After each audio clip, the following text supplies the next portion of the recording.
Hi there. Welcome to Wrinkles and Giggles. I'm Kathleen, and I'm so glad that you stopped by. And thanks for subscribing and liking.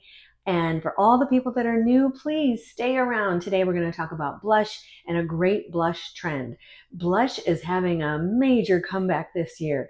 You know, if you've laid off blush and you just haven't really gotten into it, I know there's years I don't even buy it.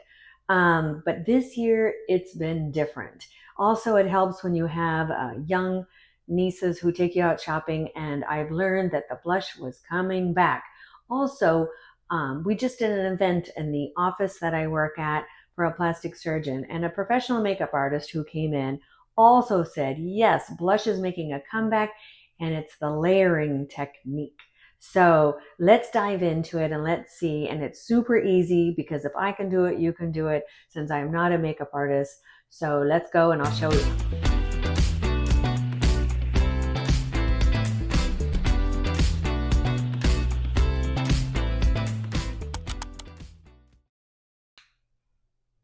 So like I said, we're going to be talking about blush. Who would have thought? Do you remember it was, especially if you're around my age, 66, that especially blush in the 70s and early 80s was all about contouring right in here and hide cheekbones. And it was a lot. It was really the dark colors.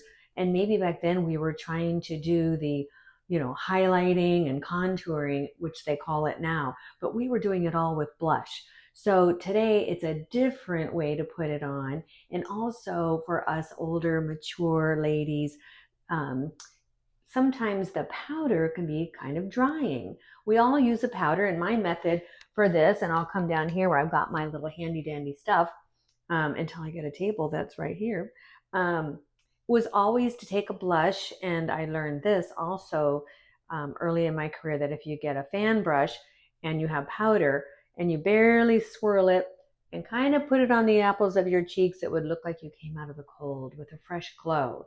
Well, now the fan brush is out, and now I'll show you what is in. Cream blushes. Cream blushes are all the rage. And here's, they come in little containers, and all the color is in there. And it just is so pigmented. So with the layering technique, you can have the beauty of both. Oh, and because cream blush looks really good when you first put it on, it looks like a beautiful glow. The sun is out, or maybe you're cold in the snow kind of look, and it just gives you a nice uplift. But cream alone can vanish pretty quickly, maybe after a couple hours. So the layering technique came about to marry both of them. So when you have the cream, it is important to now go up to give us a little lift. And I'm doing this in the camera, so I think I got too much pigment. These are very pigmented. So I'll do 2 dots now and up. Not down in here, but up on the apples of our cheeks and up. Now it is a little too much for me, but you can see how it already uplifts. And some people are putting it a little bit under their eyes, right in that area, to also give it an uplift. Now, here we go with the layering technique. And anytime you get too much, you're going to bring it down with some basic powder. So the layering technique, I'm going to pick a brush such as this with my blush powder, get some on there, and you're going to go over it. And you're going to make these kind of movements, because that is going to push it in and make it stay. Now, there's better brushes than this one. This is one of my favorites because it doesn't pick up too much. But you can also use a chisel brush. This may be a little big. They have smaller ones for blush. And this one is definitely going to be good at blending. And you can tell that going up, not under there like we used to, up. This is pretty much going to stay on all night. Now, would I wear a lot? going out during the day, no. I might even get very light colors. But for at night and a little bit dimmer in restaurants or outside, it's going to look beautiful. And especially for events, you look a little bit more updated, a little bit more perky, and there you go. Now, like I said, sometimes I get too much. Maybe you're thinking it's too much now. Because we're a little older, we have to be a little bit more subdued. Some people say no, wear it just like a young person because it's going to really do well in pictures and again, for your evening look. But take some powder and just go over it, and you can lighten it up a little. Just as something like that. Just like with makeup these days, people do a liquid foundation and then they do their powder over it. You will literally have it all day. And this is a method that a professional would use. Now, just like skincare, I'm an esthetician, I preach, it's what I use that I really get a better facial exfoliation than you can do at home, professional products. Same with hairstylists and other jobs. So with makeup, you also have to have really good brushes.